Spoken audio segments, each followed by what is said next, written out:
Som, som, som.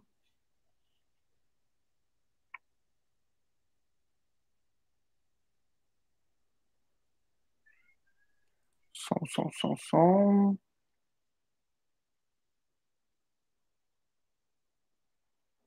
Sim, estamos ao vivo?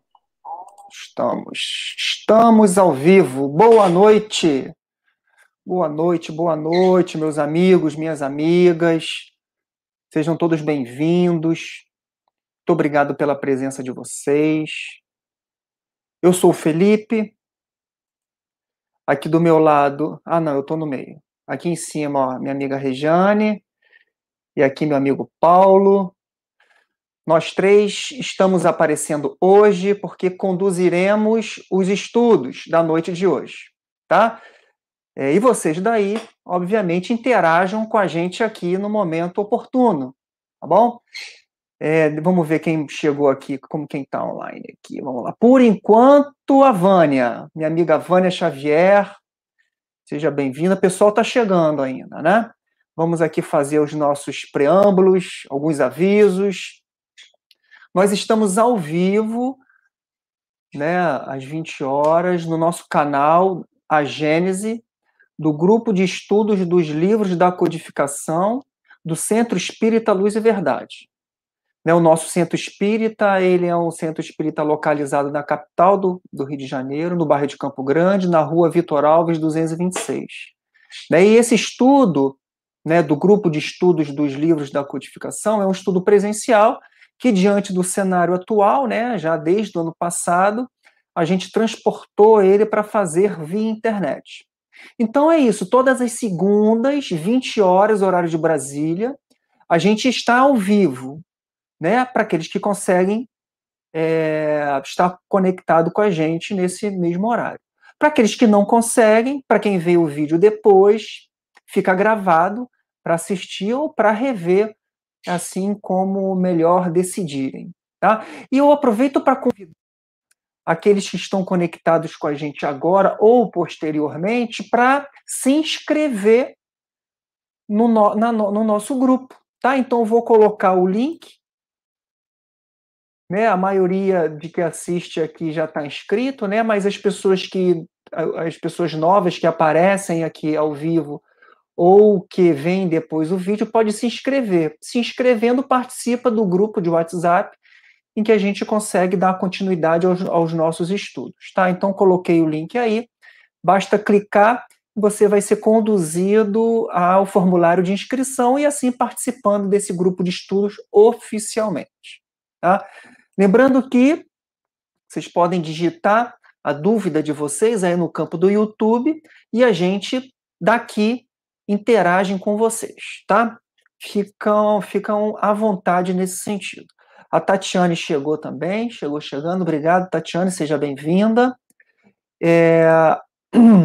Hoje a gente está, né, estudando o livro A Gênese, de Allan Kardec. Hoje o nosso assunto é o capítulo 7, do item 1 ao item 27, esboço geológico da Terra. No primeiro momento, o Paulo vai conduzir o estudo, depois a gente tira algumas dúvidas, responde algumas questões, depois a gente passa para a Rejane, e ela segue até o 27º item, e depois a gente para de novo, tira algumas dúvidas, tá? Então fiquem à vontade, podem ir digitando aí as dúvidas nesse período, eu vou coletando aqui no momento propício, a gente interage para solucionar essas dúvidas. Vou passar a palavra agora para a Rejane, para que ela faça a página de preparo e eu, em seguida, faço uma prece para a gente inaugurar o nosso encontro oficialmente. Por favor, Rejane. Boa noite, gente. A leitura do livro Minutos de Sabedoria de C. Torres Pastorinho. Deus está em toda parte, ao mesmo tempo. Em redor de você, dentro de você. Jamais você está desamparado. Nunca está só. Não permita que a mágoa o perturbe. Procure manter-se calmo para ouvir a voz silenciosa de Deus dentro de você. Assim, poderá superar todas as dificuldades que aparecerem em seu caminho e há de descobrir a verdade que existe em todas as coisas e pessoas.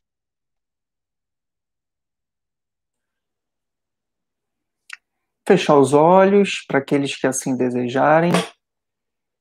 Vamos reunir os nossos pensamentos numa só direção.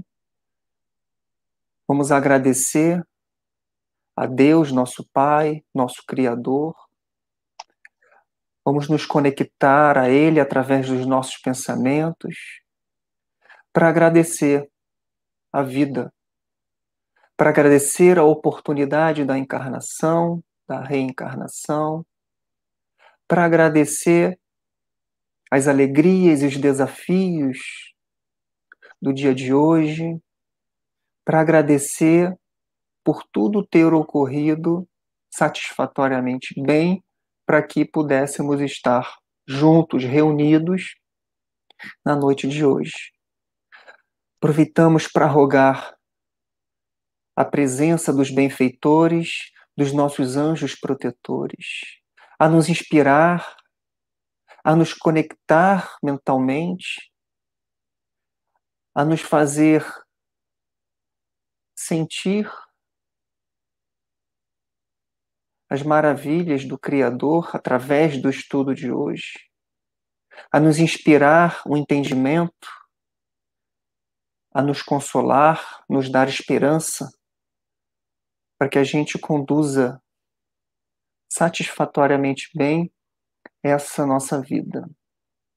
Que possamos também contar com a presença daquelas mentes tão necessitadas como nós, de esclarecimento, de entendimento, e que possamos estar consciente de que precisamos fazer a nossa parte. Interiorizar esses conceitos, reformatar os nossos pensamentos, melhorar nossos sentimentos, ter atitudes melhores. Hoje, agora, porque Deus nos oportuniza esse novo momento. Que esse conjunto de pensamentos, de atitudes, de hábitos nos fará melhor, nos deixando melhor, para que saiamos dessa reencarnação muito melhor do que chegamos. Graças a Deus.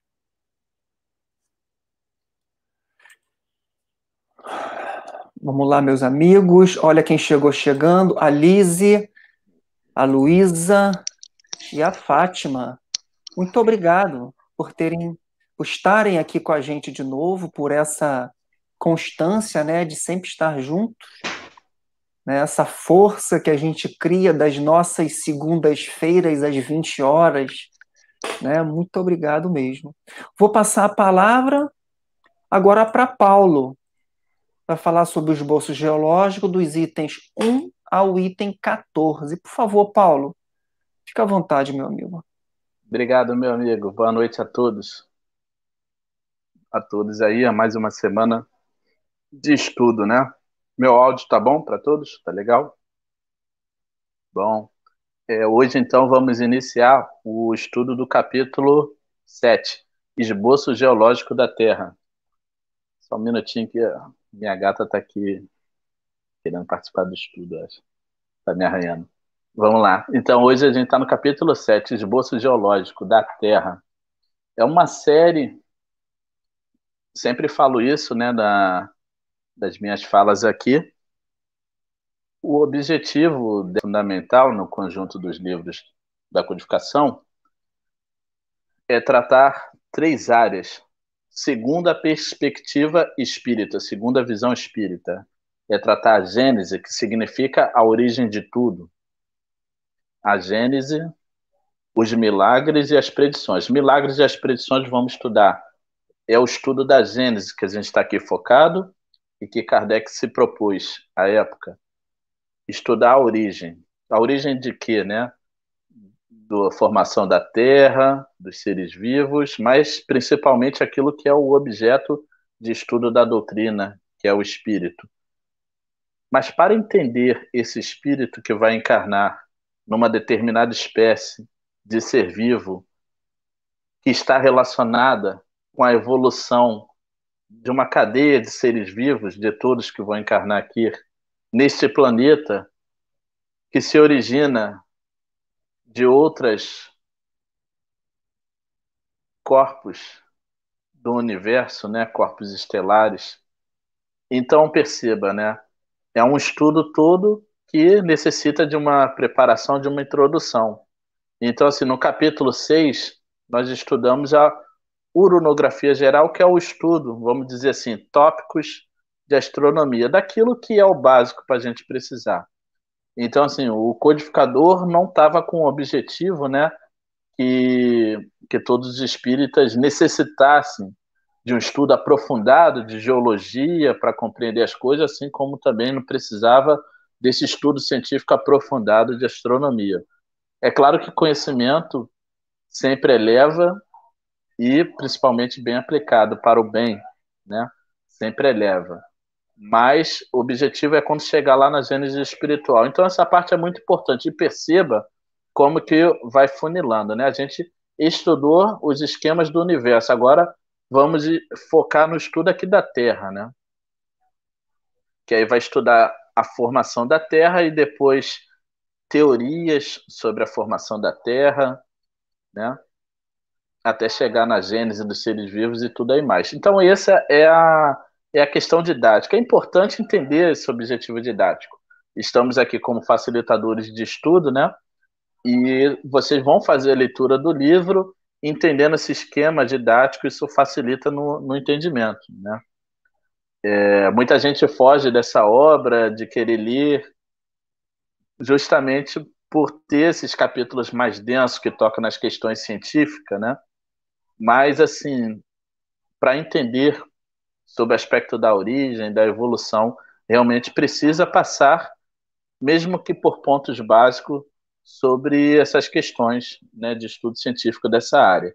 Então, a geologia, né? A geologia, ela geo vem de terra e logia, né, lá do grego, logos, que é estudo. Então, assim, a gente pode entender, logos é razão, né, estudo, a gente pode traduzir como estudo da Terra, né? É a ciência que vai estudar a Terra, as camadas da Terra, para ser mais específico, né? As suas formações, as suas constituições, as transformações por que passa, e perceba, esse ramo da ciência vai começar, né, na época de Kardec, no século XIX, e de acordo com o avanço da ciência, vai se ramificar em várias outras áreas, né? A gente tem geofísica, geomorfologia, a área da geologia que é mais ligado à sustentabilidade. Tem uma série de outras ciências que se divide esse estudo, né? O nosso planeta é complexo, então só para estudar essa camada, todas as suas transformações, é necessário se aprofundar em cada parte da ciência. Aí no item 1, no segundo parágrafo, ele vai definir assim, ó, a geologia lembrando que é a definição do século XIX, de Kardec, a geologia pois, uma ciência toda de observação, só tira deduções do que vê, sobre os pontos duvidosos nada afirma, não omite opiniões discutíveis, pois esperar observações mais completas a solução procurada. Sem as descobertas da geologia, como sem as da astronomia, a gênese do mundo ainda estaria nas trevas da lenda. Graças a ela, o homem conhece hoje a história da sua habitação, tendo desmoronado para não mais a erguer-se, né? Sobre a estrutura de fábulas que lhe rodeavam o berço. Mais acima, e o Kardec ele vai explicar como que se dá essa observação, né? Como que a geologia é, por essência, essa ciência de observação. Então, como que se observa, né, essas camadas da Terra? Ele vai dizer assim, ó, a Terra conserva em si os traços evidentes da sua formação. Acompanha-se-lhe as fases com precisão matemática, nos diferentes terrenos que lhes constitui o arcabouço. Depois a gente vai ver imagem, né, como que as fendas em algumas partes da Terra, a gente vai observar essas camadas, né, que são assim, numa distância, as camadas superpostas, uma distância muito grande. Então, grandes fendas na Terra, grandes vales, é possível observar essas divisões. Aí ele vai continuar. O conjunto desses estudos forma a ciência chamada geologia, nascida no século XIX, que projetou luz sobre a tão controvertida questão da origem do globo terreno e a dos seres vivos que a habitam. Por quê? Né, projeta luz. É uma revolução. O século XIX, que vai suceder o século XVIII, que vem com o iluminismo, né? Ou seja, é uma cadeia. Se a gente puxar a história, né, tudo é uma transição. No século XVII, você tem o empirismo, a gente tem o empirismo, corrente filosófica começa a se desenvolver. A ciência indutiva, né, aquela que parte de observações particulares para daí extrair conclusões mais gerais, né, ela começa a se desenvolver até que a gente tem o seu ponto principal em Isaac Newton, que é até hoje considerado um dos maiores cientistas. E depois vem o movimento dos filósofos iluministas na França e na Alemanha, né? E o iluminismo vai priorizar muito a razão, a visão crítica.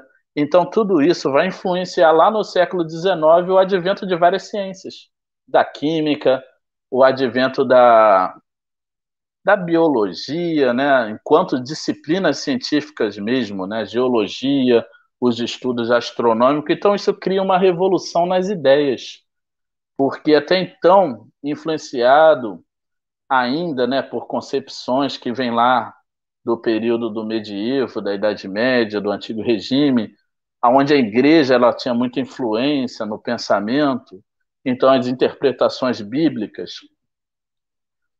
se interpretavam literalmente, por boa parte da humanidade se interpretava literalmente, né, aquela crença de que a Terra foi feita em 6 dias e no sétimo Deus descansou, né, que o primeiro homem que esteve na Terra, né, foi mais ou menos ali há 6.000 anos antes de Cristo.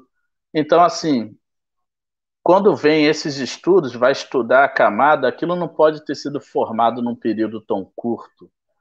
Há estudo de fósseis nessas camadas que vai denotar que é presença de seres vivos num tempo muito, muito mais longo do que se acreditava numa interpretação literal dos livros sagrados, né? Dos livros da Bíblia, principalmente.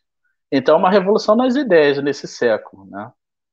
E o Espiritismo vem como um contraponto também, porque essa revolução, por um lado, se ela foi benéfica, né, em ruir com esse dogmatismo das concepções ainda muito influenciada pela religião, por outro lado, também vai haver uma corrente que vai reforçar o materialismo e tudo mais. Então, o Espiritismo vem para contrabalançar, né, dizer que o espiritual também é uma realidade no universo. Então, ele veio na época justamente do auge do materialismo, do positivismo, surge o espiritismo também.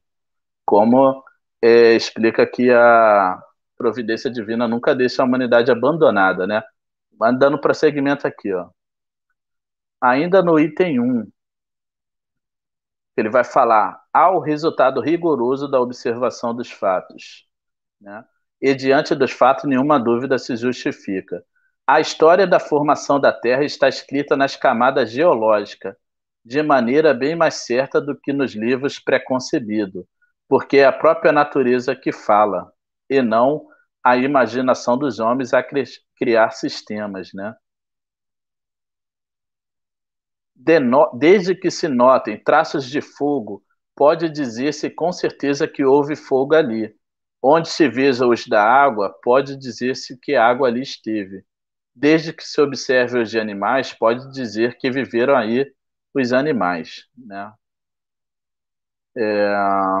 No item, no item 3, ele vai falar da questão das camadas, né? Que são homogêneas, o estudo das camadas. Mas como é que se observou esse estudo das camadas, né? A linha de separação que as isola uma das outras é sempre nitidamente sulcada, como nas fiadas em construção. Em nenhuma parte se apresenta misturada umas com as outras. Depois a gente vai ter uma imagem aqui, vocês vão compreender isso melhor, né? Na observação de vales, seja por construção dos homens ou da própria fendas que se abrem, né, de rochas que se abrem na natureza, por fenômenos naturais, tem também questões que a gente vai tocar ao longo do estudo desse capítulo, por exemplo, a teoria das placas tectônicas, né, os continentes, a Terra lá, é a teoria que está em vigor na geologia, é que a gente tem na formação da Terra essas placas, que elas vão como se fosse uma esteira, né? Elas vão se deslizar sobre esse magma, né? Que está lá no centro da Terra, no meio da Terra, né? Então, a movimentação dessas placas tectônicas, ao se chocar uma com a outra, ela vai ter as formações, né? Ao longo de milhões de anos que a gente vai ter a formação de montanhas, a abertura de fendas e tudo aí mais. Esses fenômenos geológicos, eles não se dão numa escala de tempo assim pequena, né? Claro que há alguns fenômenos que são pontuais, por exemplo, a erupção de vulcões e tudo mais. Agora, formações de cordilheiras, conjunto de montanhas, a solidificação dessas rochas, né, que vão se solidificar, tudo isso dá uma escala de tempo assim de milhões de anos, que vai se formar, que vai se sedimentar e tudo mais, né?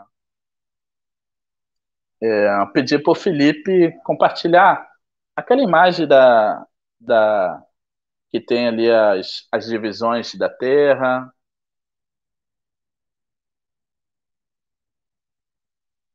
só para ilustrar aqui para o pessoal um pouquinho.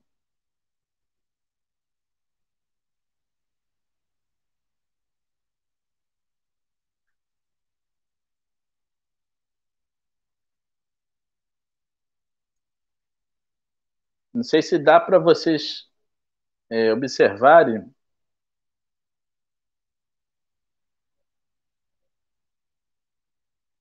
Obrigado, Felipe. Tá legal agora. Acho que dá para ver, né? Para vocês observarem. Isso é bem de um esquema didático, né? Se vocês observarem, tem um núcleo lá no meio, e essa é a região mais quente do planeta, né? Entre o núcleo e a crosta terrestre é o que a gente chama do manto, né? E a crosta da Terra também ela tem o nome de litosfera, tá? Essa é o esquema assim mais simples, mais didático e mais simples de ver. Tem uma outra figura, eu ia pedir para o Felipe também passar.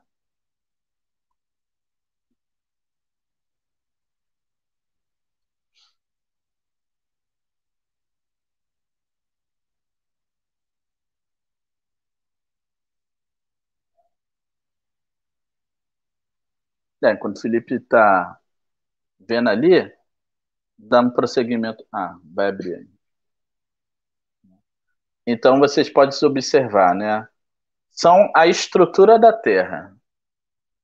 Esses conhecimentos, é claro que aqui numa visão simplificada. Para quem vai se aprofundar nessa área da ciência, né, geológica, geográfica, né, geografia física, vai estudar mais detalhes, mas a visão mais simplificada da formação do nosso planeta, a gente tem essa, né, a atmosfera. A gente sabe que a atmosfera ela tem vários níveis, né? A hidrosfera e a hidrosfera é a parte da aquática, né? Dos oceanos, as formações por baixo, né? Desse oceano, os sedimentos, e a parte da litosfera. A litosfera também pode ser considerada a crosta da Terra, né? Esse estudo aí. Depois vai ser especificado os próximos itens, né? Que vai trabalhar na época de Kardec, quando se tinha essa divisão, depois a Regiane vai tocar nesse tema, né? Período primário, período de transição, período secundário, terciário, diluviano. Classificações, pessoal, sempre mudam na ciência, não são absolutas. Na medida em que avançam as observações, modificam-se teorias, os cientistas ele mudam as classificações. A classificação que está nesse capítulo era da época de Kardec, tá? Então, assim, até por causa de instrumentos, na medida que a tecnologia avança, os homens vão construindo instrumentos melhores, vão observando melhores, né? Se você observar, existe um movimento, né, que aí está escrito como correntes de convecção. Essa parte amarelada é a parte que está, né, o que a gente chama de magma, né? Às vezes a substância é expelida lá nas fendas que se abrem, que é o que a gente conhece como os vulcões. Essa movimentação é que aqui está numa imagem pequena. A litosfera, essa parte aí é dividida em várias camadas, em várias placas tectônicas que vão estar se movendo por essa parte mais menos petrificada, menos sólida, vamos dizer assim, né? Aí no item 4 pode até tirar a imagem, Felipe, se quiser. Dando prosseguimento já, vou dar uma corridinha aqui, porque eu ainda estou no 3. No item 4 ele vai é, explicar nesses itens a questão das camadas que depois vai esmiuçar, né, nos períodos, né? As camadas inferiores que ele vai falar aqui. As camadas inferiores, colocadas abaixo da camada vegetal, recebem em geologia o nome de rochas. Quando a gente pensa em rocha, a gente pensa em algo duro, petrificado. Nesse estudo da geologia, a gente tem que ter cuidado com os conceitos, né? Como a gente vai ver aqui, ó. Palavra, como Kardec vai dizer, palavra que nessa acepção nem sempre implica a ideia de uma substância pedrosa, né? Dura, petrificada, significando antes um leito ou banco feito de uma substância mineral qualquer. Umas são formadas de areia, de argila, de terra argilosa, de seixos rolados, né? Seixos rolados são aquelas pedrinhas, né? Que é quase uma bolazinha, né? Bastante lisinha, que a gente vê em algumas formações aqui na Terra. E como é que você vai se formar? Através do tempo, né? Das mudanças climáticas, de ventos e tudo aí mais, ela vai ficando é, com aquela, com aquele formato. Aqui ele vai explicando nesses itens os vários tipos, né? Então, por que Kardec diz lá no começo do capítulo que a geologia é uma ciência de observação, né? Que vai observar esses vários tipos. Cada camada dessa vai ter um tipo e vai dizer assim que é homogênea por quê, né? Que ao longo de uma determinada faixa ela não vai se modificar. Isso leva até a outras teorias. Muitas vezes, em alguma época da Terra aqui, foi se formado por águas, então a gente vai ter águas tranquilas, vai mostrar uma camada homogênea, né? Dessa formação, desse tipo de rocha, né? Geralmente eles vão criar teorias em relação a isso aí. Então, se eu passar aqui, como ele vai dizer no item 5, a posição normal das camadas terrosas ou pedregosas provenientes de depósito aquoso. Quando a gente fala água também, não a água como a gente conhece do oceano que a gente usa hoje, né? Substância aquosa, a gente lembra, estamos falando dos períodos primitivos da Terra, né? Mas aquela formação ali, ao longo do tempo, vai criar uma camada homogênea, né? como ele vai dizer, um formato horizontal. Depois a gente vai mostrar a imagem de figura, a gente vai ver como que essa sedimentação, essa camada, ela vai ter essa cara homogênea, né? E vai ficando uma superposta à outra. No item 6, conquanto a horizontal seja a posição mais generalizada e a que normalmente assume as formações aquosas, não é raro verem-se nos países montanhosos, em extensões bem grandes, rochas duras, cuja natureza indica que foram formadas em posição inclinada ou até, por vezes, vertical. Então, o que ocorre, né? Ele vai dizer aqui, ó, dessas considerações se pode concluir que todas as camadas pedrosas provindo de depósito aquoso se encontram em posição perfeitamente original, foram formadas por águas tranquilas, né? Vai ficar na posição horizontal. Aquelas em que a gente vê a posição inclinada, se a gente observa aqui no Rio, por exemplo, a gente tem um Pão de Açúcar, né? Aquela rocha dura, né? Ou numa grande montanha, e por aí vai. E tudo indica que esse solo ele foi convulsionado. Aquele movimento que tem por baixo da terra, né? Aquela substância do magma, ele vai forçar essa substância, essa rocha que vai se solidificar, né? Vai virar uma rocha petrificada, né? Então, esse estudo vai mostrar as diferenças de formações de uma camada para outra. Só dar uma corrida aqui por causa do tempo, que eu vou ter que passar para a Regiane daqui a pouco.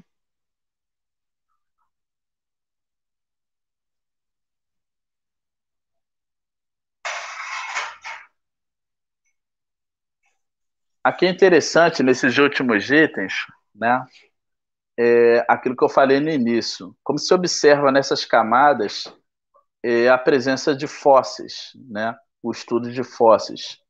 E isso aí vai trazer, né, vindo da ciência, a mudança de concepção da formação dos seres vivos aqui na Terra, que vão se observar nessas camadas seres vivos, né, fossilizados, né? Tem até a definição de fósseis, como ele vai dizer no item 9, né? Os fósseis de animais absolutamente não contêm, e isso é fácil de se conceber, senão as partes sólidas e resistentes, ossadura, são as partes mais difíceis, né, se decompor. As escamas e não raros esqueletos completos. As mais das vezes, no entanto, são apenas partes destacadas, mas cuja procedência facilmente se reconhece. Examinando-se uma queixada, um dente, logo se vê se pertence ao animal herbívoro ou carnívoro. Como todas as partes de animal guardam necessária correlação, a forma da cabeça, a de um omoplata, de um osso da perna, de um pé, basta determinar o porte, a forma geral, o gênero de vida do animal.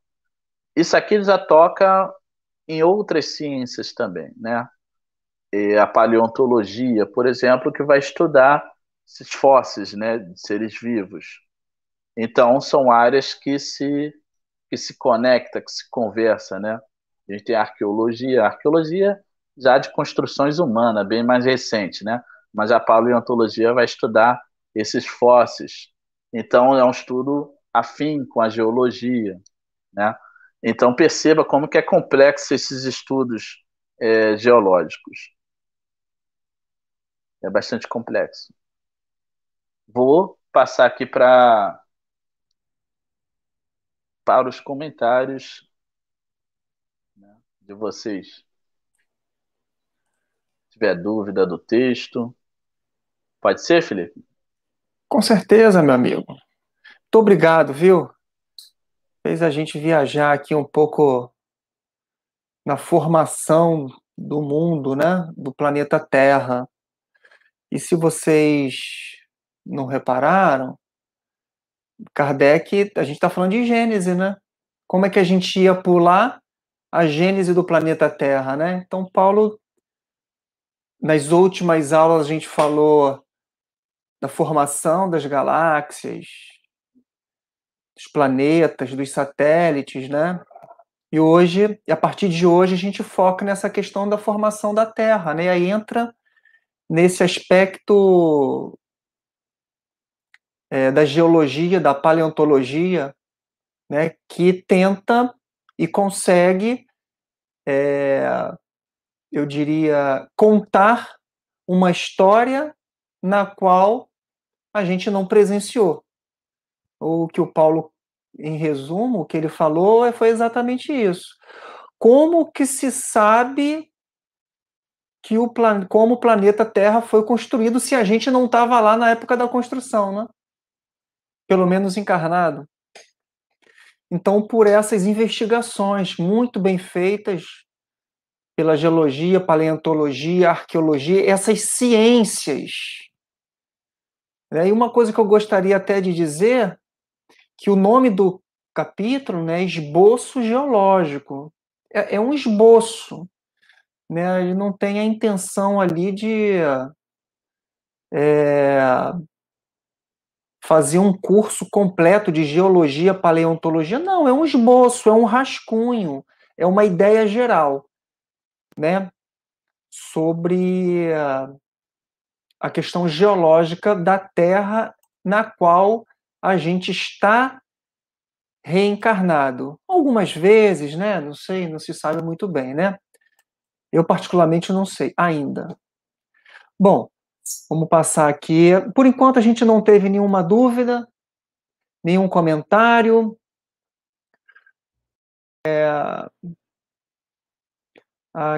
Chegou uma pessoa familiar aqui no encontro, minha filha, que é das ciências, né? O pessoal da ciência é o clube do Bolinha. Ela falou em ciência, eles ficam se conectando às lives aí da vida aí, né? Aí ela veio aqui para poder tentar colaborar alguma coisa. Apesar de que a dela é biológicas, né?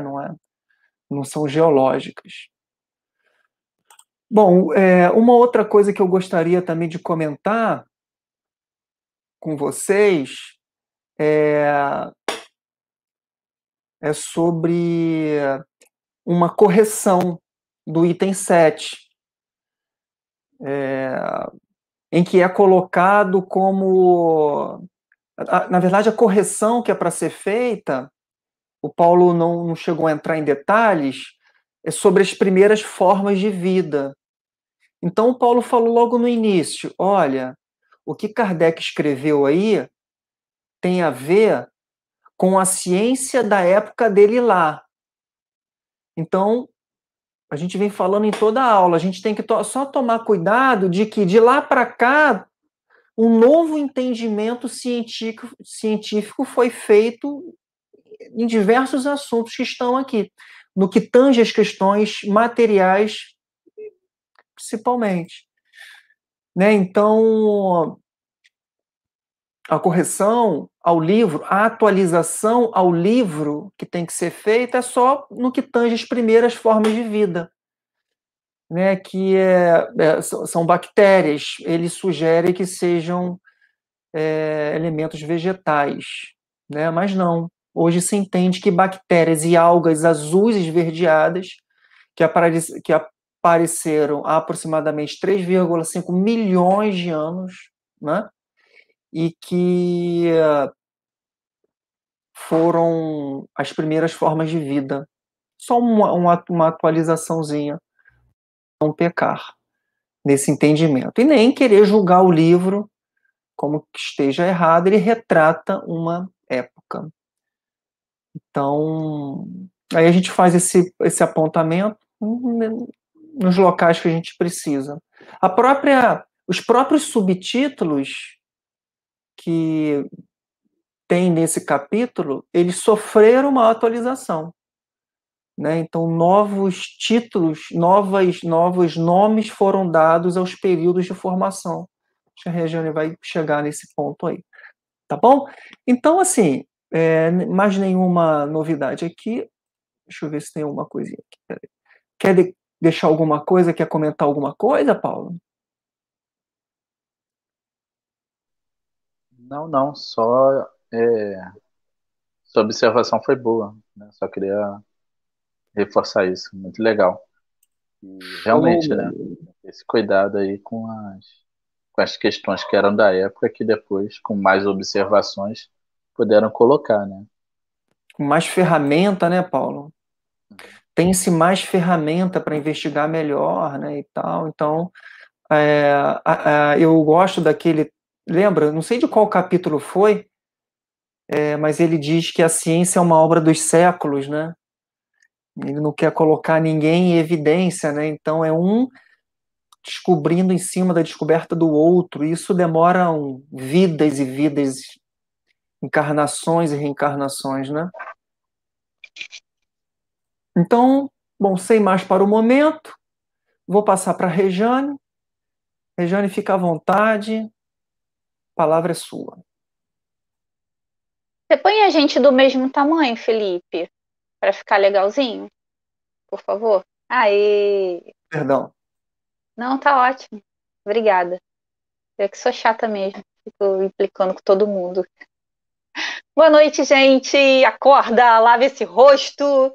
Eu sei que o tema é pesado e chegou uma fiscal da biologia aí para puxar a nossa orelha. Puxa mesmo, que agora deu até um frio na barriga, porque eu já sei que eu vou falar besteira. Mas vamos lá. Coragem. Respira fundo. Então, o Paulo falou umas coisas muito interessantes que dão um subsídio para que eu consiga falar alguma coisa para vocês nesse pouquíssimo tempo, né? Porque é um estudo que, venhamos e convenhamos, a gente necessita de um pouco mais de tempo para elaborar, né? É necessário uma leitura, é necessário dar uma estudadinha melhor, né, com mais calma. Então, o que acontece?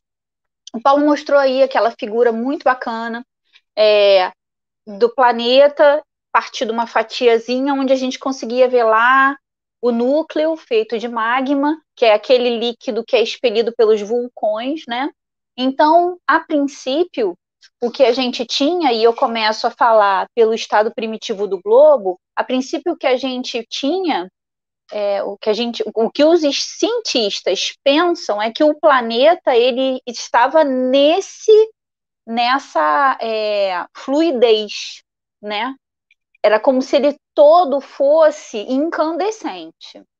E é por isso o achatamento dos polos. Ele precisava, essa massa que forma o planeta precisava estar parcialmente fluídica para que, sob a força de gravidade e outras forças magnéticas, pudesse haver uma deformidade que achatasse os polos, né? Então, esse achatamento dos polos no estado da Terra e na sua origem, ela se dá por essa parcial fluidez do globo, da matéria que forma esse globo, né? Então, por quê que eles pensam isso? Porque costuma-se dizer que onde há fumaça, há fogo.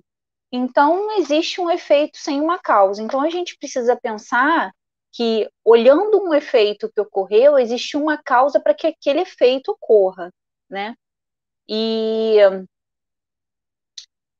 esse fogo, ele vem do interior do planeta. Hoje, ele está lá dentro, mas ele não esteve lá sozinho com a gente solidificado aqui na crosta o tempo todo, né? Na verdade, essa crosta, ela vai se mostrar resfriando de fora para dentro.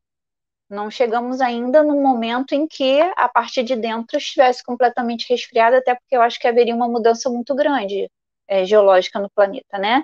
Mas uma grande parte dessa camada, ou melhor, uma pequena parte dessa camada do planeta já conseguiu se resfriar a ponto de conseguir ter vida aqui. Então ele fala assim, ó, o calor cujo aumento é progressivo à medida que se penetra no interior da Terra e que a certa profundidade chega a uma temperatura altíssima.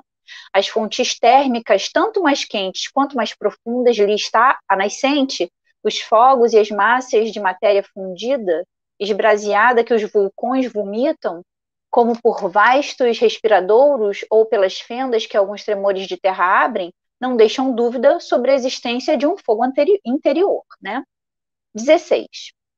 A experiência demonstra que a temperatura se eleva de 1 grau a cada 30 metros de profundidade.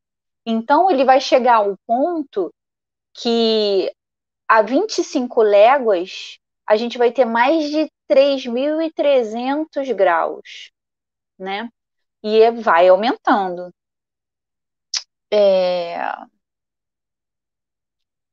17. Não, antes aqui eu vou ler um trechinho aqui do 16. Aliás, é muito variável a espessura da crosta terrestre por quanto às zonas, sobretudo nos terrenos vulcânicos. Felipe, você bota aquela imagenzinha primeiro, a 00?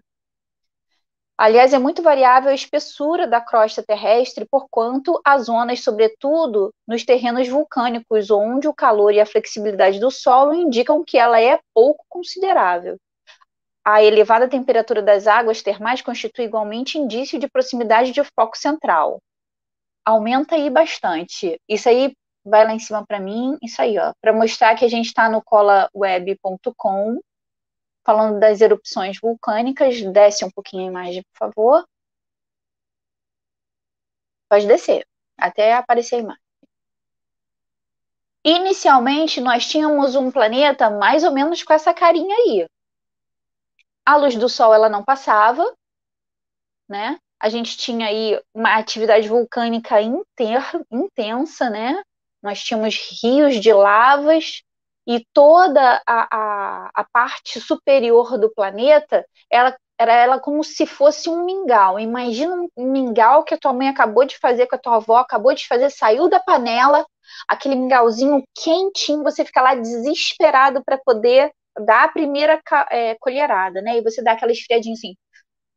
Aí o que acontece? Uma camadazinha muito fina daquele mingau faz uma capinha ali em cima, né?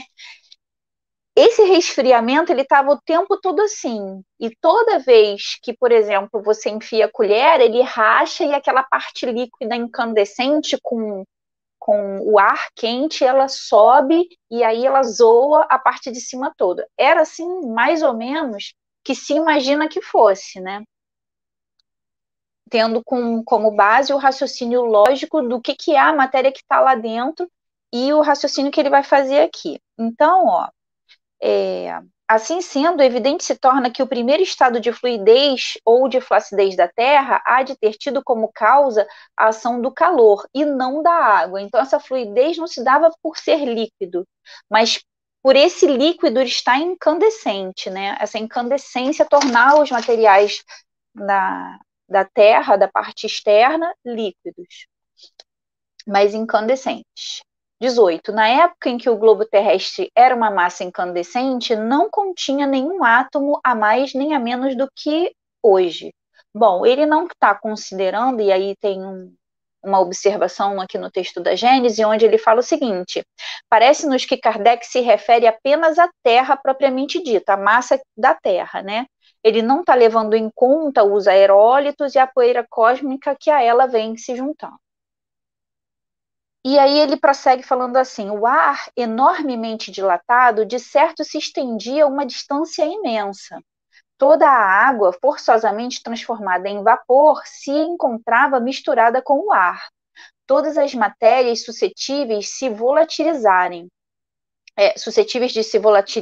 tais como os metais, o enxofre, o carbono, se achavam em estado de gás. Nesse momento aí da imagem, toda essa matéria que conseguia se volatilizar a altas temperaturas, ela estava suspensa, fazendo parte desse ar que era irrespirável, né?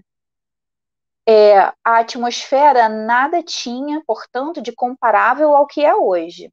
A densidade de todos os vapores lhe dava uma opacidade que nenhum raio de sol podia atravessar. Se nessa época um ser vivo pudesse existir na superfície do planeta, apenas seria iluminado pelos reverbérios sinistros da fornalha que lhe estava sob os pés e da atmosfera embraseada. Período primário, né? Então a gente saiu dessa parte, pode até tirar a imagem se você quiser, Felipe, e a gente vai passar para o período primário. O período primário foi o primeiro efeito do resfriamento. Se a gente tem um ambiente caótico como aquele, o que vai acontecer, né? Imagina alguma coisa que contenha algum tipo de líquido, mas que seja sólido, dentro de uma panela quente. aquilo vai começar a soltar o líquido já borbulhando e ele começa a fazer com que o vapor, né, ele suba, bem como rapidamente algumas gotas começam a cair. Foi isso que aconteceu em um determinado momento, quando aquele caos de calor e de substâncias, eles estavam se fundindo o tempo todo na atmosfera.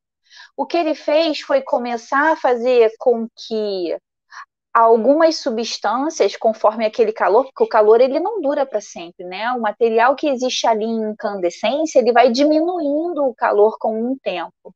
Quando ele chegava a bater numa atmosfera um pouco mais fria, ele começou a se resfriar, ele começa a cair. Mas o que acontece? Se você tem uma panela muito grande, sob um fogo muito quente, algum objeto que contenha um líquido e que está conseguindo evaporar parcialmente aquele líquido, o que acontece?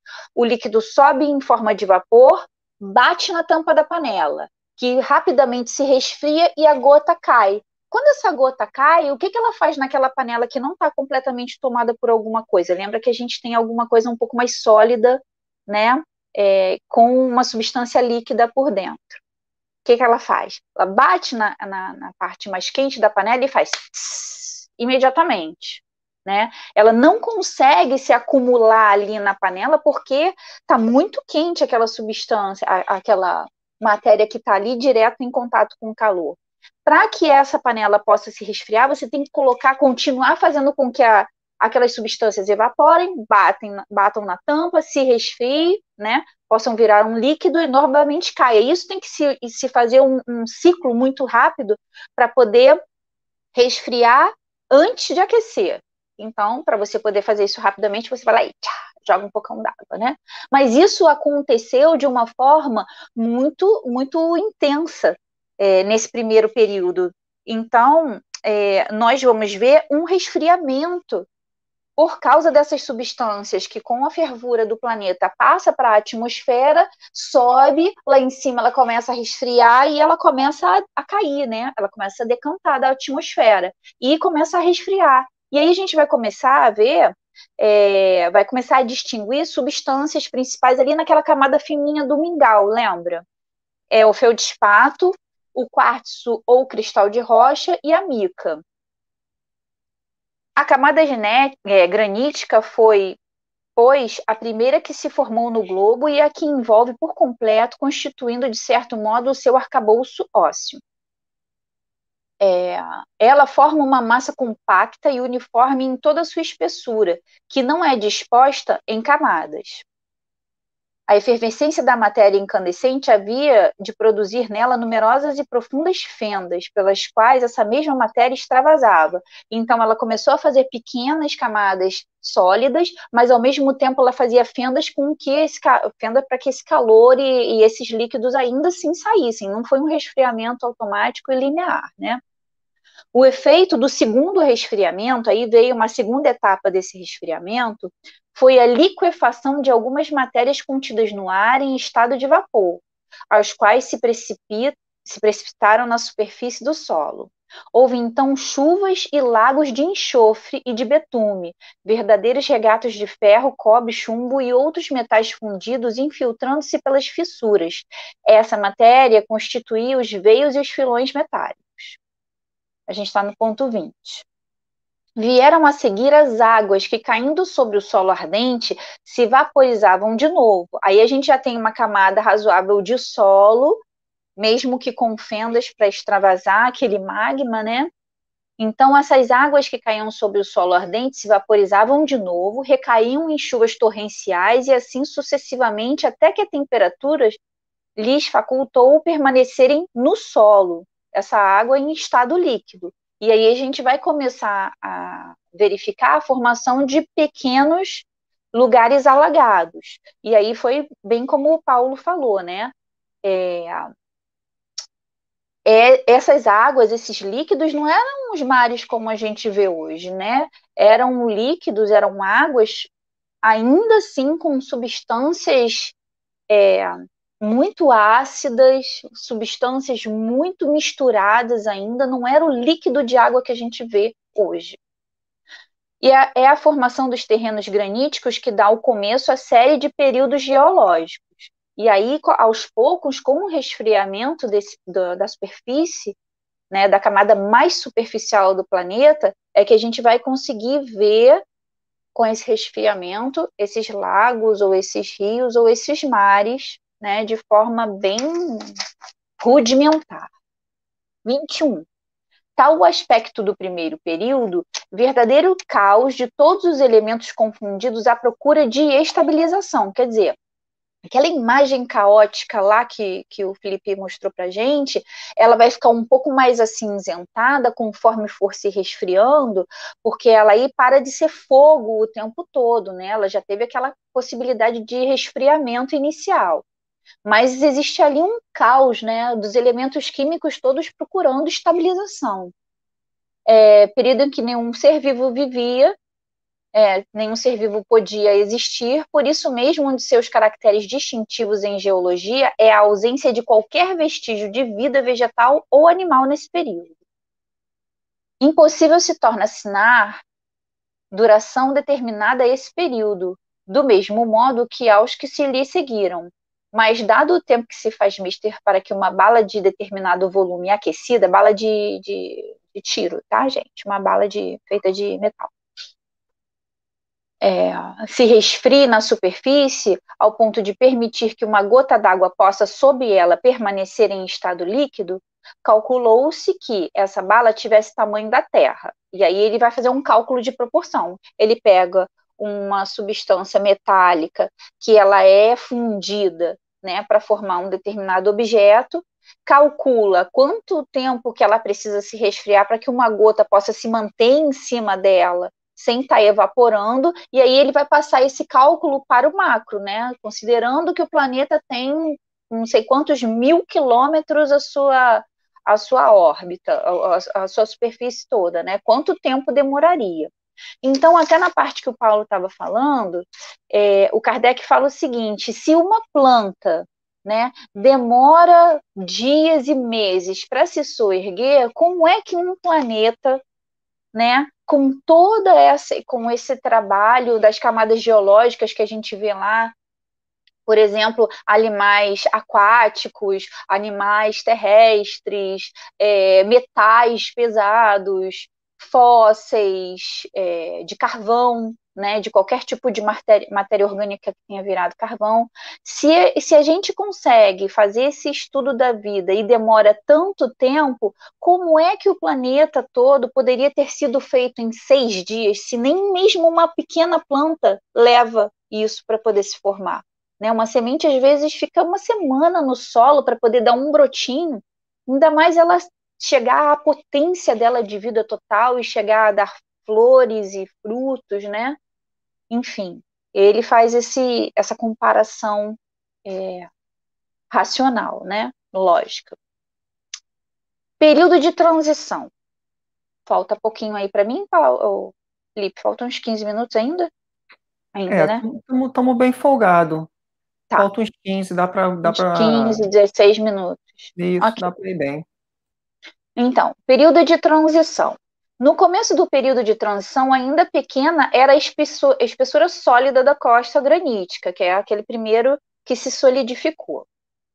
As águas pouco profundas cobriam quase toda a superfície do globo, com exceção das partes soerguidas, que são aquelas que o Paulo falou, né, que são os solos mais altos, as montanhas que se formam com o magma empurrando esse solo mais para cima, né? Eram frequentemente alagadas essas partes mais baixas. Mas não eram os mares profundos que nós temos hoje, né, gente? Eram camadas finas de água ainda.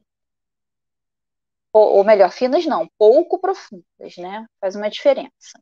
O ar gradativamente se purgara das matérias mais pesadas, quer dizer, ele foi fazendo com resfriamento, ele foi expelindo, porque como a matéria que forma o ar em que a gente vai passar a respirar, ela é muito mais livre de metais pesados, ela é muito mais leve, esses metais que a princípio estavam no momento de incandescência em estado gasoso, eles se solidificam e aos poucos eles vão caindo sobre a Terra, formando, auxiliando a formar essa camada inicial que se resfriou. Vai fazendo agora parte do solo e não mais da superfície gasosa ali caótica e quente. As quais, condensando-se por efeito do resfriamento, se haviam precipitado na superfície do solo, sendo depois arrastadas e dissolvidas pelas águas. Quer dizer, novamente, ela vai fazer parte agora de uma outra parte, né, desse planeta. Quando se fala de resfriamento naquela época, deve-se entender essa palavra no sentido relativo. Isto é, em relação ao estado primitivo, porquanto a temperatura ainda havia de ser ardente. Quer dizer, não era esse fresquinho que a gente vive aqui hoje. Mesmo que Campo Grande seja 40 graus, não é isso tudo. Ou melhor, não era só isso, era muito mais, né? Os espessos vapores aquosos que se elevaram todos os lados em imensa superfície líquida recaíam em chuvas copiosas e quentes, que obscureciam o ar. Entretanto, os raios do sol começavam a aparecer através dessas atmosferas brumosas. Uma das últimas substâncias de que o ar teve que expurgar-se, quer dizer, conseguiu se livrar, por ser gasoso o seu estado natural, foi o ácido carbônico, então um dos seus componentes. Por essa época, agora já no ponto 23, entraram a formar-se as camadas de terrenos de sedimentos depositados pelas águas carregadas de limo e matéria diversa apropriada à vida orgânica. Olha aí, a gente já tem esse solo parcialmente resfriado, né, aquela camadinha mais sólida, mas não tão sólida quanto a gente tem hoje, ela já se recobre de um certo limo, né? Bota a 1A para mim, por favor, enquanto eu tô lendo, Felipe. Surgem aí os primeiros seres vivos, o reino vegetal e do reino animal. Deles se encontram vestígios. Não, essa é a 2, não é não? Ah, não, então eu esqueci de falar, deixa essa daí. A gente, lembra que ele falou que a gente vai ter camadas aí de solo? Quem passa aí tanto para a região dos lagos quanto para a região da Costa Verde, consegue ver algumas partes dos morros assim pelados. A gente consegue ver por essa coloração aí que vocês estão vendo, as diferentes camadas geológicas que vão se formar, isso aí, com o resfriamento. Tá vendo que elas têm coresinhas bem diferentes? Esses resfriamentos se deram em etapas diferenciadas. Pode passar a outra para mim também, por favor. Olha aí, ó, vê se você consegue diminuir um pouco essa imagem. Você vê que a gente tem uma parte verde, uma parte mais escura, uma parte intermediáriazinha e uma que vai mais clareando, até no pezinho, no sopé desse perfil de solo, a gente ainda consegue ver uma mais clarinha ali, ó. Isso aí, mais clarinha embaixo. O que acontece? Foi essa sedimentação que aconteceu, ela aconteceu e era possível ver mais ou menos assim, conforme você se aprofunda no solo, você vai vendo camadas mais e mais diferenciadas, nem sempre elas são homogêneas, elas podem ser também pedregosas, mas você vê sempre essa diferença. Em algumas, eu até botei para vocês um videozinho que fala sobre a formação do carvão, né, os trabalhadores nas minas de carvão, o rapaz até mostra assim a parede, né, e ele fala, olha, aqui a gente consegue ver tanto as camadas quanto os espaços entre as camadas, e existem ali, como o Paulo até falou, quando se constrói um muro, que você vê uma diferença entre um espaço entre um tijolo e outro, que ali existe uma camadinha grudando aquelas partes, no solo, no perfil de solo, né, quem é geólogo aí, sabe como é que funciona, você consegue ver lá embaixo esse perfilzinho, esse espaço que tem entre uma camada e outra, com outros materiais visíveis. Muito interessante. Pode passar para a próxima, Felipe, por favor. Isso aí, ó, veja as camadas de solo. Todas as imagens que eu estou colocando, gente, lá no topinho, mostra lá, ó, tá vendo? agrupos.com.br. Todas as imagens eu estou colocando com a fonte da onde a gente achou, tá? Olha aí, ó, mais um solozinho, um perfil de solo, onde a gente consegue ver a vegetação e as várias camadas e as interseções das camadas, tá vendo?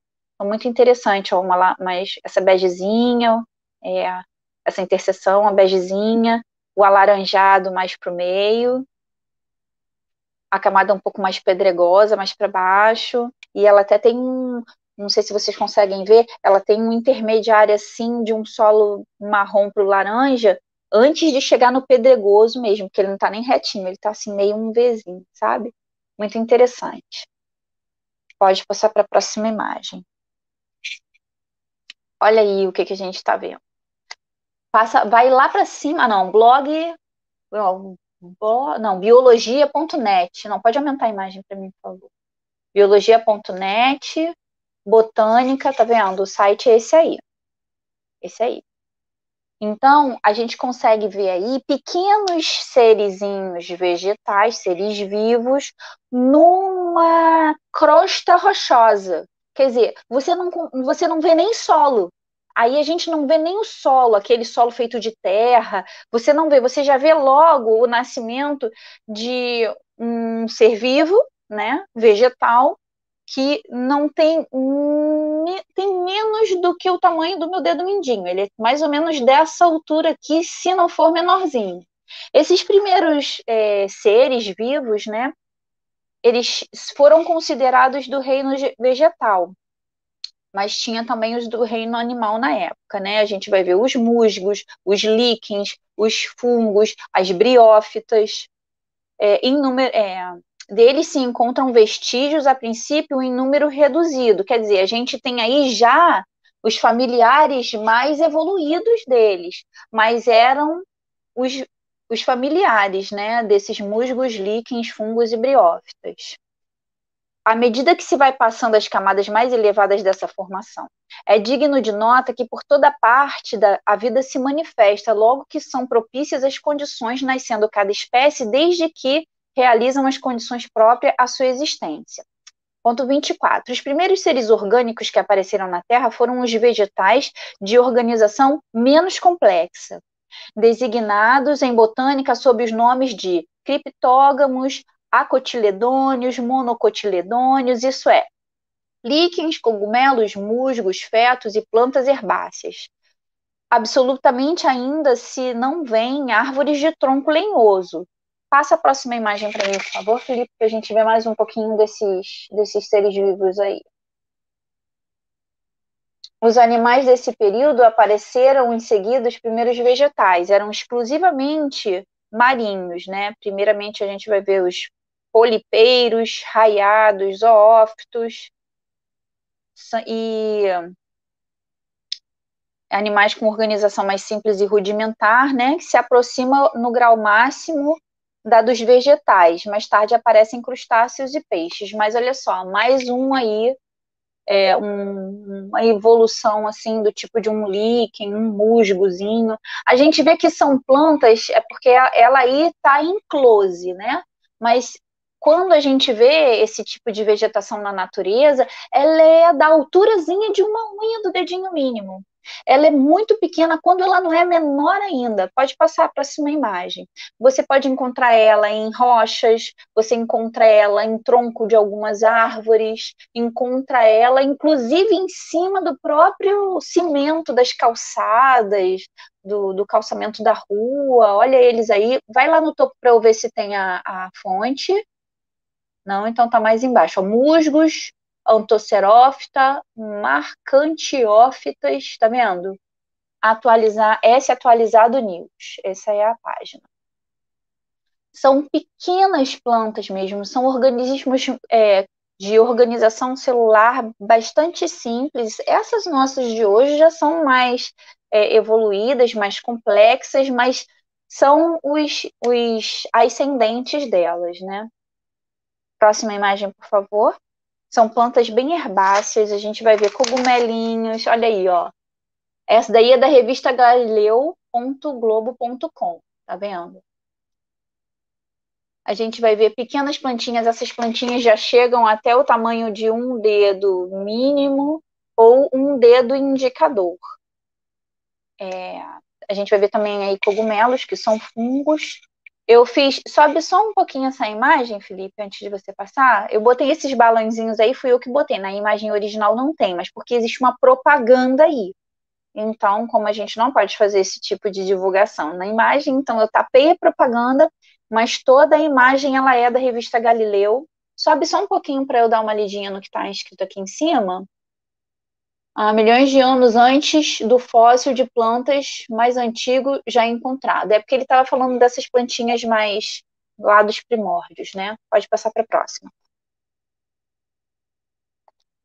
Olha aí os nossos cogumelos. Esse daí é do brasilescola.com.br. Em ambos os casos, a nutrição tipo heterófita, não importa. Não, pode crescer e descer um pouquinho a imagem para eu ver o que está embaixo. É um cogumelinho e alguns líquenes musgos. Os fungos foram por muito tempo confundindo com plantas. Entretanto, eles são organismos, desce um pouquinho, heterotróficos. Então, gente, nessa época, a gente tem que lembrar que Kardec está escrevendo esse livro aqui em 1868, e o primeiro, a descoberta, né, do microscópio, ela ocorreu em 1674 e foi para fazer análise de sangue e líquidos do corpo. Então, eles só realmente conseguiram fazer um estudo mais aprofundado com relação à descoberta de bactérias, fungos e outros seres mais microscópicos, né? Só mais ou menos já estava chegando perto da época em que Kardec está falando, 1880, por aí assim. Isso ainda estava sendo muito discutido, né? Então, sob o império do calor e da umidade, em virtude do excesso do ácido carbônico espalhados no ar, gás em própria respiração dos animais terrestres, mas necessário às plantas, os terrenos expostos se cobriam rapidamente de uma vegetação pujante, ao mesmo tempo que as plantas aquáticas se multiplicavam no seio dos pântanos. Depois, essas plantas elas vão começar a crescer muito, elas ficam estioladas, né, como se fossem pequenos... É uma floresta com árvores não lenhosas, com caules bem moles, mas muito compridos, para que conseguisse alcançar um pouco da luz solar que entrava, né? A planta ela costuma estiolar quando ela sente a temperatura do sol e ela está à sombra, ela começa a se estiolar mais do que ela deveria. Então a gente tinha aí plantas depois de 8 a 10 metros de altura, de 4 a 5, plantas que hoje, essas de 4 e 5, não passam às vezes nem de meio metro de altura, né? Em consequência ao descolamento das águas, os terrenos que produziam essas massas de vegetais foram submergidos e cobertos de novos sedimentos terrosos. Felipe, tem mais imagem aí para passar? Não? Acabou aí, né? Tá, pode tirar ela então. Em consequência enquanto os que se achavam emersos se adornavam o seu turno de vegetação semelhante. Houve, assim, muitas gerações de vegetais alternativamente aniquilados e renovados. Quer dizer, esses vegetais, eles logo morriam e se renovavam, e morriam e se renovavam, porque eram vegetais pequenos e que logo, com essa temperatura ainda muito quente, eles vão fazer parte daquelas camadas geológicas que o Paulo falou, que a gente vai ver aquelas camadinhas coloridas e a gente vai achar o quê? Os fósseis, tanto de vegetais quanto desses animais, dessa vida inicial, né?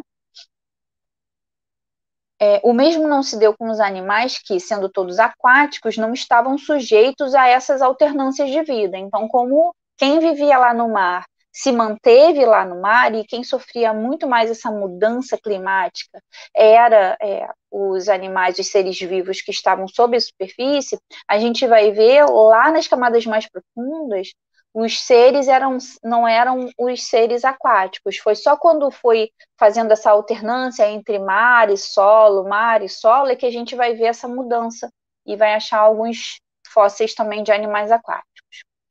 Acumulados durante uma longa série de séculos, esses destroços formaram camadas de grande espessura, sob a ação do calor, da umidade e da pressão exercida pelos posteriores depósitos terrosos e, sem dúvida, de diversos agentes químicos, dos gases e dos ácidos e dos sais produzidos pela combinação dos elementos primitivos. Aquelas matérias vegetais sofreram uma fermentação que se converteu em hulha. Aí entra aquele videozinho que eu coloquei para vocês lá no grupo, falando das minas de carvão, né? Essa hulha aqui é o carvão de pedra. As minas de hulha são, pois, produto direto da decomposição dos acervos de vegetais acumulados durante o período de transição. É por isso que são encontrados em quase todas as regiões do mundo. 27, último pontinho. Os restos fósseis da pujante vegetação dessa época, achando-se hoje sob os gelos das terras polares, tanto quanto na zona tórrida. Segue que uma vez que a vegetação era uniforme, também a temperatura o havia de ser. Os polos, lembra que a gente começou falando dos polos, né? Os polos, portanto, não se achavam cobertos de gelo como agora. É que então a Terra tirava de si mesma o calor do fogo central, que aquecia de igual modo toda a camada sólida, enquanto ela era pouco espessa. Conforme essa camada foi espessando mais, se tornando mais e mais grossa, mais profunda, aí houve o resfriamento dos polos, né? Por quê? Porque esse calor era superior a muito ao que podia vir dos raios do Sol, que chegavam na Terra enfraquecidos, ao demais pela densidade da atmosfera.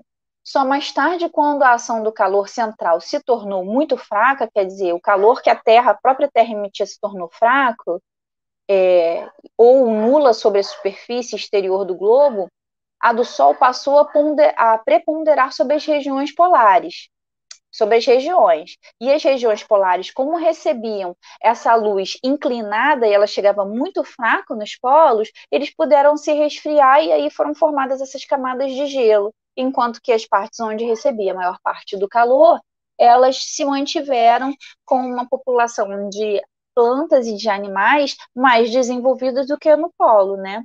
Então, ele termina falando assim: deve ter sido muito longo esse período, a julgar pelo número e pela espessura de camadas de hulha que se vê. Naquele vídeo é perfeito, gente. A gente vai ver metros e metros de profundidade de camadas de hulha, que é o carvão em pedra. E aí eu encerro aqui.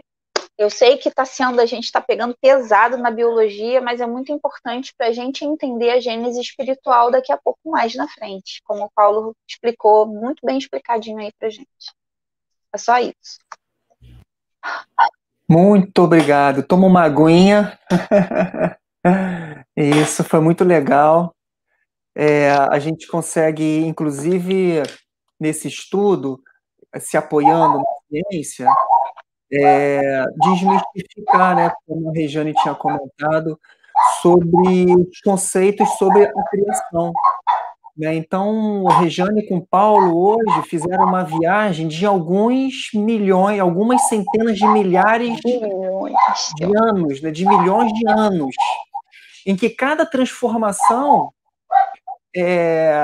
propiciou um aparecimento de alguma coisa para que chegasse nesse resultado que a gente tem hoje. Um equilíbrio perfeito, inclusive para a gente, para a forma de vida desse corpo material. Então, tudo tem a sua época, a natureza não dá saltos. Né? E a gente deu bastante salto aqui, que era só para encerrar no dia de hoje, né, o assunto. Mas isso é uma obra de algumas centenas de milhões de anos. Essas transformações foram acontecendo, as vidas foram sendo propiciadas até chegar à nossa. A Regiane contou um negócio muito legal, que em um determinado momento em que o gás carbônico era muito presente e que isso favoreceu na atmosfera, né, e que isso favoreceu o crescimento absurdo das plantas. pela riqueza de gás carbônico. Para a vida humana era insustentável, mas para a vida vegetal isso deu saltos, né? Saltos no sentido de que hoje que a gente vê uma plantinha pequenininha, era uma plantinha enorme. Aí você para pensar assim, e essas plantinhas que se tornaram enormes pelo excesso do gás carbônico, pelo consumo desse gás carbônico, elas depois, quando morreram, fizeram parte dessa formação geológica. E para terminar, eu me lembro de um elemento fóssil ainda muito essencial para a nossa existência, que é o petróleo, que é fruto, né, dessas decomposições animais, por pressão e por calor, forma-se esse tipo de hidrocarboneto, e que, refinado, dá origem a centenas de produtos, inclusive a gasolina, que a gente coloca no nosso carro. Então, para você ver que não é uma obra de 6 dias, é uma obra de milhões de anos, e que propicia a vida, né? E que dá condição à vida. E só para terminar, a Regiane foi falando, e eu estou meio que acompanhando essa história lá do robozinho da NASA em Marte, e é um paralelo. Depois acessa lá o site da NASA e vê as imagens que esse robô produz. E é muito parecido com essa história. Lá não tem registros de vida, mas é muito um período geológico muito semelhante a esse que a gente está comentando aqui. Não existe vida, existe algumas criações, algumas planícies, né? Tem um pouquinho de planalto, também tem crateras, e que não tem ainda vestígio de vida, e aquela atmosfera cinzenta, o céu alaranjado, né? Se assemelha muito. Fica a dica aí para vocês consultarem. Bota lá no grupo pra gente. Vou pôr. Temos aqui o Tiago, que chegou aqui. Obrigado, Tiago. Importante você estar aqui com a gente, nessa força. Pedindo desculpa porque esqueceu, né? Mas importante que veio. A Aline também, da minha caravana, né? O ônibus veio aí, já chegou o pessoal chegando. A Lise agradecendo, né? Ela gosta muito dos exemplos. Ela falou exclusivamente, Regiane, quando você estava falando daquele paralelo com a panela, o mingau. Exato. É porque ontem, cara, hoje, não, na verdade hoje de tarde, cheguei do trabalho e falei, caramba, eu vou fazer um omelete pra mim, né? Aí fiz um omelete e a panela que eu tenho, ela fica muito lisa, ela não deixa nada, né? Aí a frigideira tava assim, né? Quentona.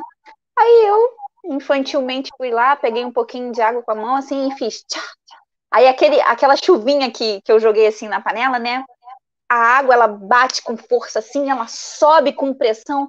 Falei, gente, a Gênese. A gente fica viajando, né, cara? Porque a gente fica imaginando como seria, né? Como que realmente a coisa ela foi pensada com todo o cuidado para hoje estar tentando ser explicada pra gente, né? Exatamente. A Fátima colocou assim: graças a Deus, o avanço de estudos e também da tecnologia, até para as crianças, esses estudos é facilmente entendido, né? Foi bem didático mesmo, né? Então, e assim, a gente falou no último encontro, o que a gente encontra aqui no mundo, as experiências que a gente tem aqui, acho que dá para explicar um pouquinho o que aconteceu um pouco em algum tempo atrás. Sim. Aí ela termina assim: haja visto os filmes atuais, projeções em museus e outros, né? Os planetários, né? Os museus que têm algumas obras, aqueles museus que guardam, que tentam, né? Se esforçam muito para guardar esses objetos encontrados da antiguidade, né? Para poder deixar essa história, né? Para as crianças, para quem vem pela frente aí, ter um exemplo prático. A gente tem aqui no Rio de Janeiro, na Universidade Federal Rural do Rio de Janeiro, um museu, não sei se o Museu da Biologia está aberto, mas a gente tem ali o Jardim Botânico, que tem muita exposição de perfil de solo, de planta. É muito bacana a gente poder ver esse trabalho onde eles reúnem esse material e fica lá exposto para a gente. É bem bacana. Eu indico, viu? O dia que vocês tiverem como dar um passeio lá pela universidade, eu indico muito ir para conhecer. Legal, tá. Já voltou, né, ao funcionamento os museus, Não, né? Já ainda foi não. autorizado? Não? Na rural, não. A universidade não está ainda funcionando, não. Ah, tá. Então espera um pouquinho. Coloca na agenda aí pro ano que vem, que aí tu vai com mais precaução, né? É isso. A Júlia, agradecendo, um ótimo estudo. Vou colocar aqui no chat o local onde a NASA está publicando as imagens que o robozinho Perseverance, né, está fazendo lá de Marte. Uhum. E depois eu mando no grupo também. Aqui para registrar para os outros, né, que não participam do grupo. Então, acho que é isso. Algumas considerações finais de alguém de vocês?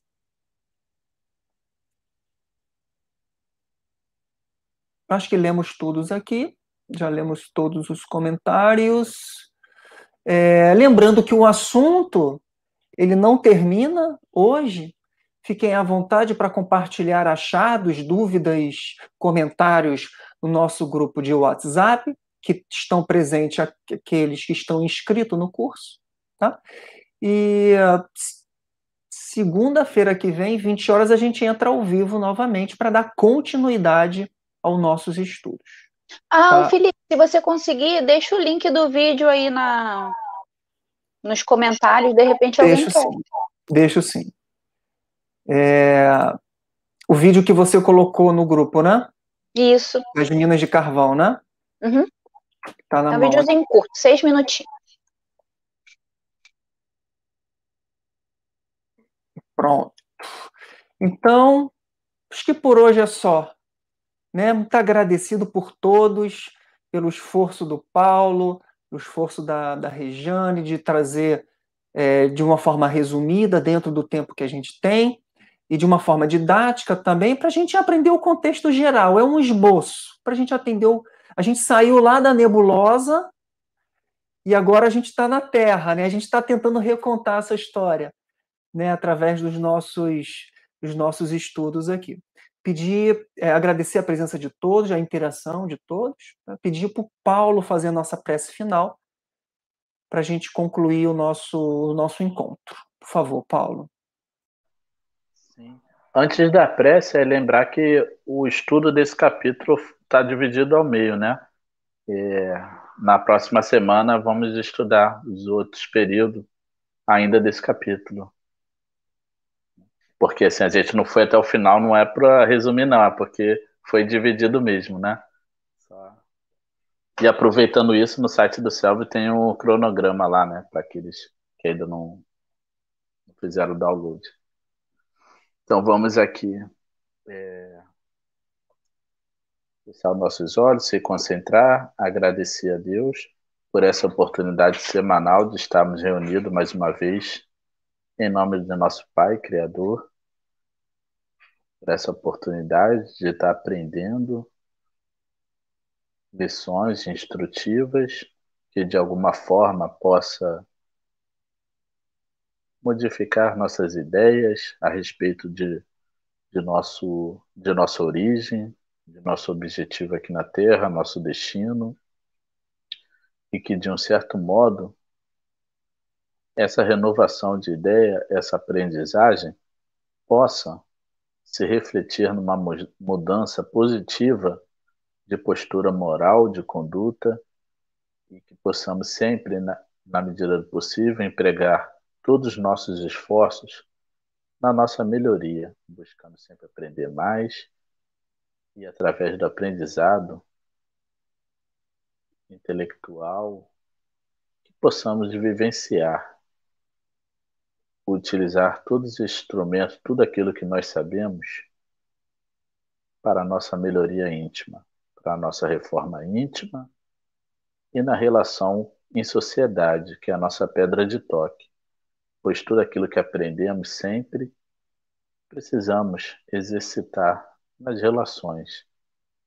pois é dessas relações, é dos conflitos do dia a dia, é em nosso lar com aquele que convivemos e passamos mais tempo, são nas atribulações do dia a dia, das coisas que precisamos melhorar ou daquelas que independem de nossa vontade, de nossas ações, é que iremos cada vez mais criar maturidade e aprendizado espiritual ao superarmos essas atribulações, ao vivenciarmos, desenvolvendo a nossa fé, a nossa perseverança, a nossa paciência e empregar sempre a caridade e a humildade, que são as nossas virtudes essenciais que precisamos sempre desenvolver.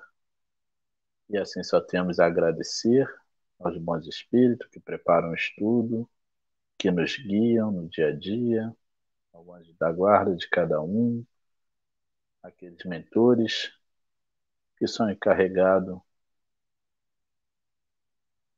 desse estudo a partir do plano espiritual. E assim encerramos mais uma reunião em teu nome, que assim seja.